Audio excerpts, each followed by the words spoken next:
Hello everybody from Plant Reviews. Today is the 6th of July and I'm talking today about a beautiful jasmine that I received some months ago in winter. Indeed, it arrived damaged. Luckily this is one of the jasmines that I received that has been less damaged by the shipping because the shipping was during the winter months, was very cold, so many jasmines I ordered, some tropical ones and subtropical didn't really tolerated well the shipping.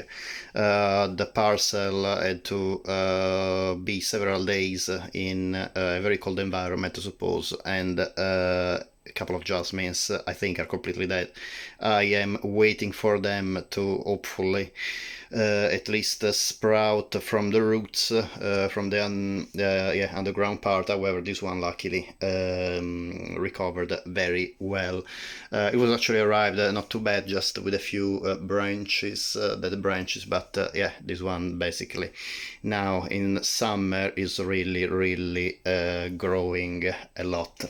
And this one, this very nice species, it's a very rare species. This is the Jasminum lerati, or Jasminum simplicifolium subspecies lerati, depends by how you classify the species, and is commonly known as Privet-leaved Jasmine or Privet-leaved Jasmine, because the foliage resembles very much the privet that of the genus Ligustrum.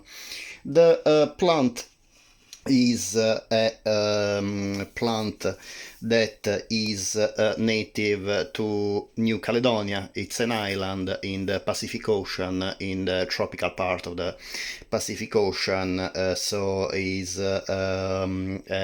comes from a very warm climate. I bought this jasmine from Sicily in Vivae Malvarosa, that has an amazing collection of jasmines. Unfortunately now, due to Brexit, there's a few restrictions that apply with shipping plants from the European Union to the UK. However, if you live in Europe, I'm sure that you can find a lot easier getting this beautiful jasmine, as well as many other species that this nursery in Italy has. The plant is, as I said, is native to New Caledonia, so it's subtropical. In New Caledonia, usually the temperature is very rarely below 15 degrees. However, I spoke with the owner of Vivae Malvarosa, the place where I bought this jasmine. They said that in Sicily he grows this jasmine in a greenhouse, like all the other jasmines that are not that have no heating. Now, Sicily is a very warm part of Italy, but in winter the temperature definitely goes lower than 15 degrees. I would say in a greenhouse without heating at night time, the temperature, minimum temperature, shouldn't be any higher than 10-12 degrees anyway. So this is a plant that I really would recommend in the UK for even for an unheated conservatory. But obviously if you grow it in a greenhouse, in greenhouses that are far from the house, so they don't receive even partial heat from the heating system of the house, definitely better to put a heater in order for not allowing the temperature less than 10 degrees. I couldn't find anyway online any specific reference to the minimum temperature of this jasmine, so this at the moment I have to say that I really wouldn't recommend to put this jasmine at temperature lower than 10 degrees. However, if you have experience with this beautiful jasmine at a different temperature, I would suggest the best temperature to grow this jasmine. Please write it down in the comments below. I will be very grateful, because I couldn't find anywhere in internet the minimum temperature, and the only information I have, as I said, is from the owner of Vivae Malvarosa, that said that this jasmine grows in unheated greenhouses in Italy, in Sicily. And he didn't tell me really what we didn't never bother to actually measure the real temperature in the greenhouse. So that's what I think about to this winter. We just definitely keep this jasmine at least 10 degrees Celsius. About this plant, the plant is a fast growing like many jasmines, and it is evergreen plant and produces clusters of flowers that are fragrant, especially in the morning. It's quite many jasmines are more fragrant in the evening, but this one I found is a lot more fragrant in the morning, and the scent is very very appealing. It reminds me a lot of the pink jasmine, the Jasminum polyanthum, but there is a hint of citrus stronger than in the polyanthum. So as a fragrance, I like the lerati better than the polyanthum because the citrus note is more evident.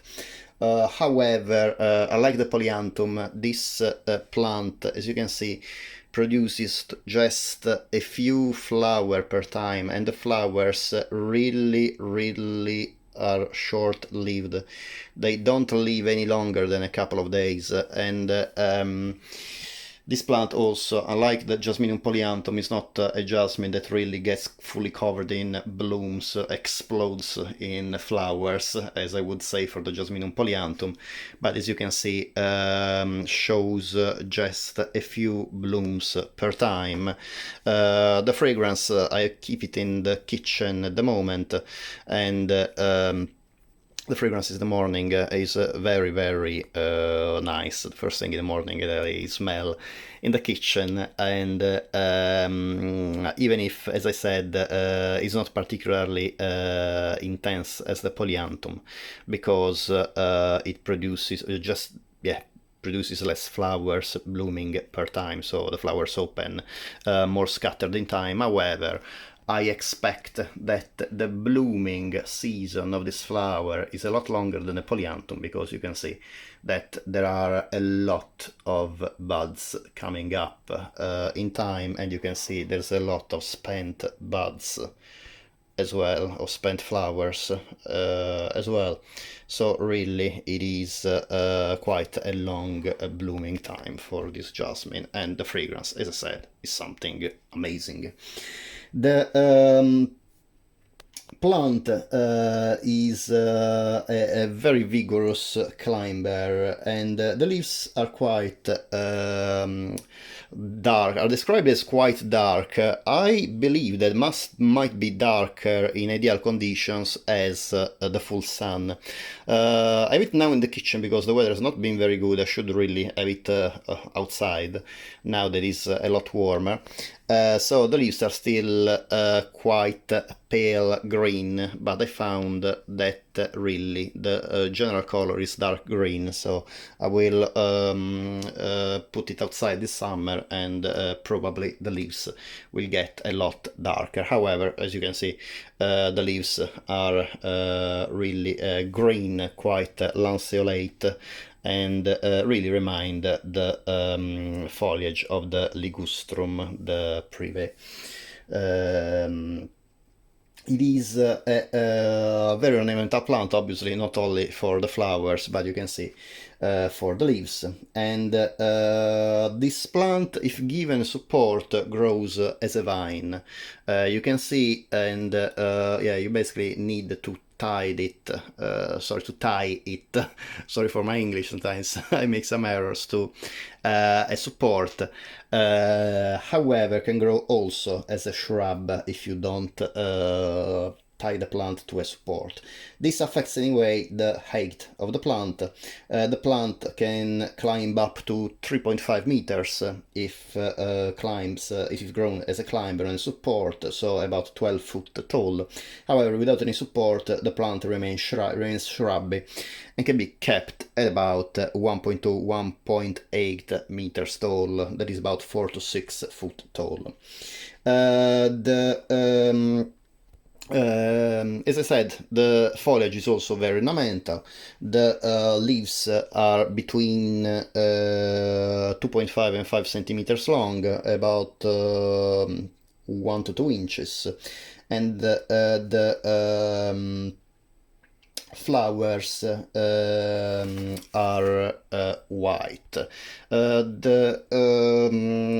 Actually, the similarity of the leaves to the privet of the genus Ligustrum is the reason because this plant was called, has been known as by the synonym of of Jasminum ligustifolium, that means jasmine with privet-like leaves. But the name accepted now is Jasminum lerati, or Jasminum simplicifolium subspecies lerati. I understand that the classification is still debated between these two names. Some people recognize it as a species, some people recognize it only as subspecies of the Jasminum simplicifolium. About the flowers, as you can see, are produced in a cluster. In each clusters, the flowers open sequentially. You can see here you have a flower fully open and a few buds coming up. In here there are a couple of flowers fully open. This one probably is going to fade tomorrow. We have a bud, but also some spent flowers, so you can see that they open up in sequence, not together at the same time. The plant blooms between spring and summer. However, flowers can be produced all year round. The length of the flowers is about 2 centimeters long. Like many jasmines, the flowers are pretty tubular. I found they are kind of greenish at the base of the tubular the flower tube, and they open up white. The number of petals is quite varied. Most of them have 7 petals, 7 lobes, but yeah, you can see this one has only 5. So I suppose this is a feature that is not really I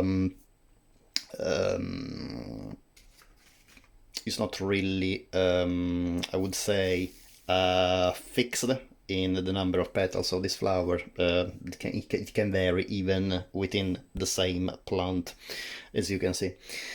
The flowers, as I said, are not as produced as in abundant altogether at the same time as in the polyanthum, but probably as a plant for a conservatory or a greenhouse or even an indoor plant. It's a beautiful plant, so if you put it in a sunny position, it's great as an indoor plant as well. The fact that they are produced in a sequence, actually you can enjoy more the beauty of the flowers and the fragrance for a longer period of time. So definitely I can recommend this plant to you for a fragrant house and for a fragrant conservatory, or for a fragrant greenhouse if you are so lucky to have one. The plant, as I said, is frost tender. This is the information I found on the internet, but I couldn't find the minimum temperature, so I would say better feeling safe than sorry. Do not allow temperature drop below 10 degrees. And if I will find any more specific information about the temperature, I'll put it in the description, but so far I looked 4 days about the minimum temperature, I couldn't find anything. The soil that these plants need to be cultivated needs well-drained soil and well fertilized, and ideally full sun. So if you have it indoors, ensure that you put it in a sunny position. If you are in the northern hemisphere, in a south-facing position, in order to get as much sun as possible for this plant to thrive. As usual, and I hope that you enjoyed the video. Thank you very much for watching. If you like this video and If you like this jasmine, would be great if you can please give a thumbs up, and if you like this video and the other videos on my channel, would be great if you can please subscribe. It is completely free for you, but in this way you promote my YouTube channel on the YouTube platform, that in turn can support me and my channel to grow. Thank you very much for watching, and I hope to see you next time. Bye.